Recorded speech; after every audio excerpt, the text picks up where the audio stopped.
Order! Order! You are an incorrigible delinquent at times. Behave yourself, man!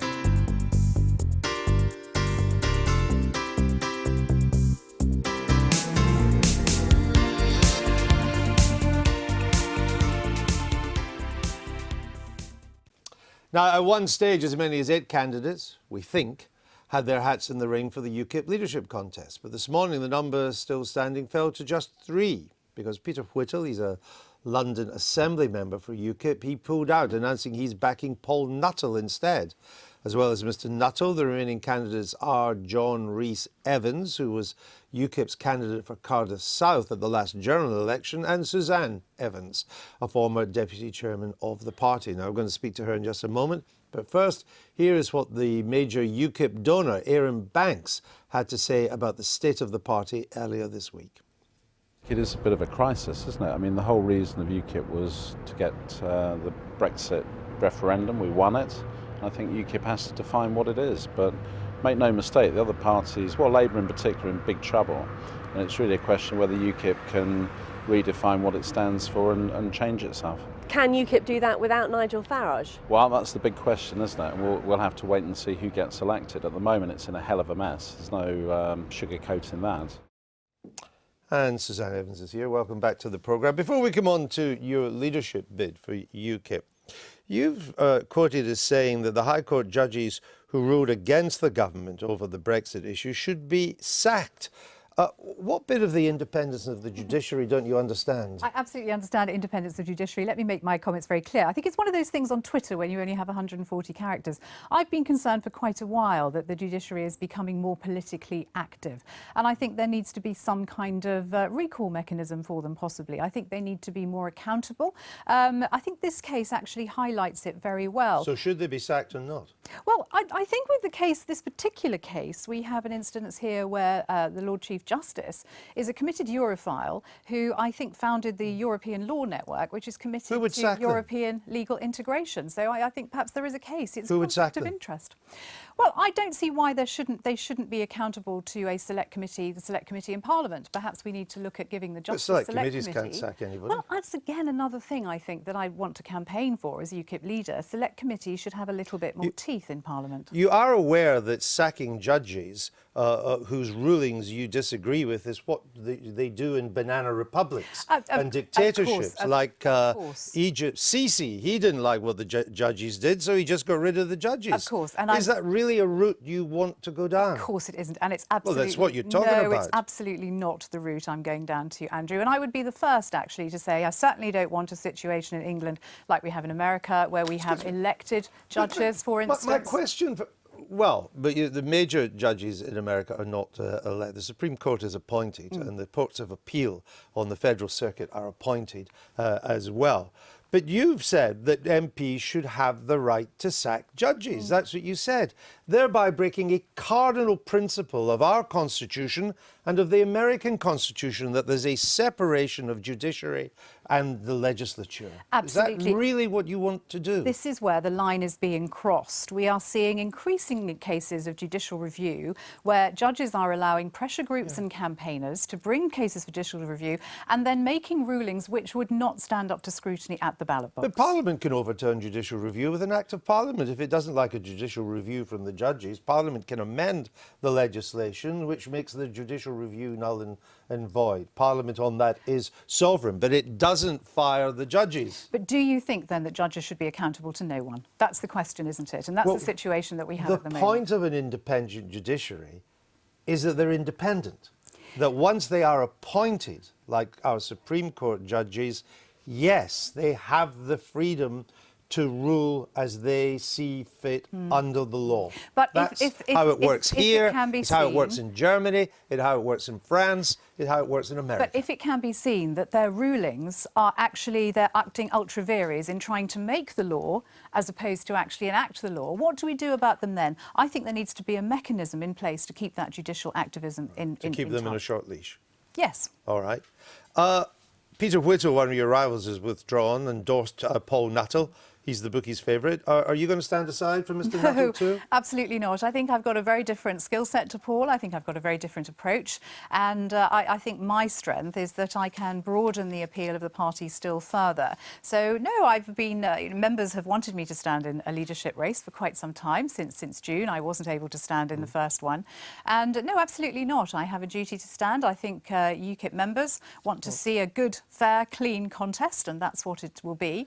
And I think now we have that two would be a candidates. change for a Now we start, have if two it's good and candidates clean. who I think are the two candidates that people want to choose between. So you think it's down to you and Paul Nuttall? Absolutely. Nigel Farage doesn't think you're fit to be leader of UKIP. Do you think that you can win against someone who is, in a sense, the father of the party? Yeah, absolutely, because I think our members know it's time to move on. You know, Nigel himself has been saying for quite some time he wants to get his life back, and he's got that opportunity now. He also says, I won't be voting for her, as in you. Yeah, well, I very much hope that he will still play a role in the party as an elder statesman. I value his expertise and what he can bring to the party. He's not that old. Has done. No, we're the same age, actually. Well, there you go. Enough. So how no, could he's be an definitely elder not that old. statesman? I meant in terms of presence. I understand. You know You've accused UKIP of having, quote, a hard right image. No. You told the BBC, a more toxic image than we should have had. Is Paul Nuttall part of that hard right image? No, absolutely not. No, he isn't. I think what I was talking in the context of one candidate who's actually dropped out. My concern is that UKIP needs to broaden its appeal. We've had all kinds of smears chucked at us by the press, by our opponents, that have been grossly unfair. And I think I'm the best person to be able to try and move us on beyond that, to have a friendly face, to slightly change the tone of the party, to have those same tough, radical messages on immigration, on integration, on the European Union, and you know, that's still, I think, got to be clearly our #1 campaign to continue to try and get us out the EU in the face of this establishment onslaught trying to keep us in. Paul Nuttall, you've said it's now down to a two-horse race in effect. We'll see if that's true, but that's what you said. He was deputy leader for 6 years. He was party chair for 2 years before that, whereas 3 years ago you were a Tory councillor. Isn't Paul Nuttall much more clearly the heir to Farage?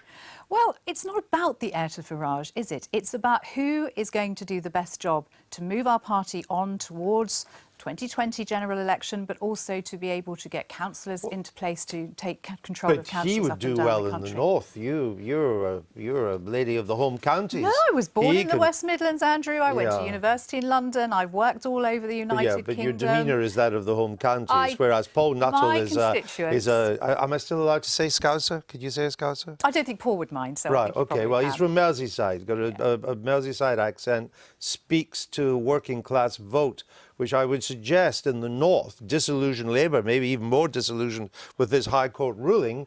That is where the low-hanging fruit is for you now. Andrew, I have spent a lifetime in public service, not just in politics, but in the not-for-profit charity sector as well. But partly and as a Tory. I can tell you that people who need help, who need support, who need to get something done, don't care about what you look like or what you sound like. They care about what you do for them. And my record, there is nothing except that I am a doer and I get things done. One of the things that you told The Guardian, may even have been you, was that if we had to introduce tariffs into our trade, which of course gives revenue to the government, tariffs on imports coming into this country, that you can put it in a pot to give back to British business.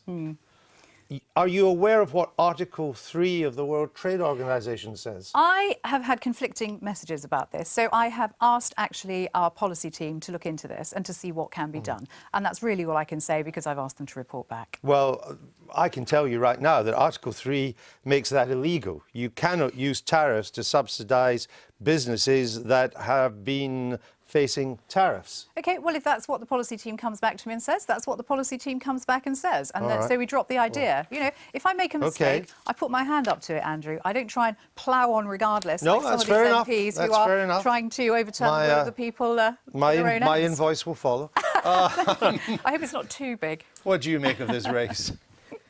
Well, I think UKIP, on the one hand, have some big opportunities and on the other hand are in a real mess. I mean, actually, none of the leadership contenders who are still in this are as worrying as, you know, some of the people and some of the things that we were hearing about beforehand. And, you know, Suzanne, in her credit, she wrote the 2015 manifesto, which some people would say Theresa May has picked up quite a lot of, and has actually attracted quite a lot of UKIP supporters. But clearly, you know, as you say, Paul Nuttall is a certain figure, and I think there are huge opportunities across the north, particularly if it looks as if the will of the people is trying if to be there's a battle over the court versus people, or people versus parliament, people versus idea peers. that Nigel and so Farage on. is talking about. I think UKIP has done a very good job of smearing itself, to be fair.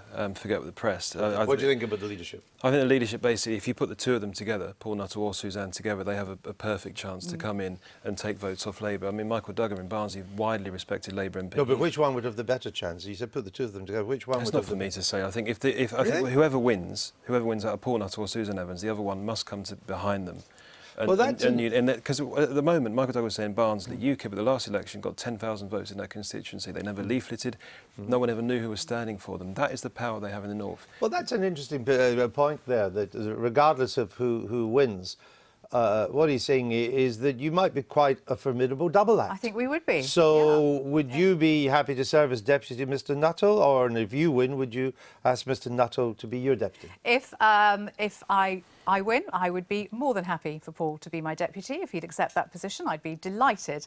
And I would accept whatever position he offers me and his team if he wins. Paul and I work very well together, and I think you've hit the nail on the head. There Steve. you Together go. We will Well, be a very dynamic team, whichever one of us wins. It's not often we do that on this programme, so I think we'll move on before it starts to decline. There we go. You heard it first on the Daily Politics. Suzanne Evans, thank you very much. I've been getting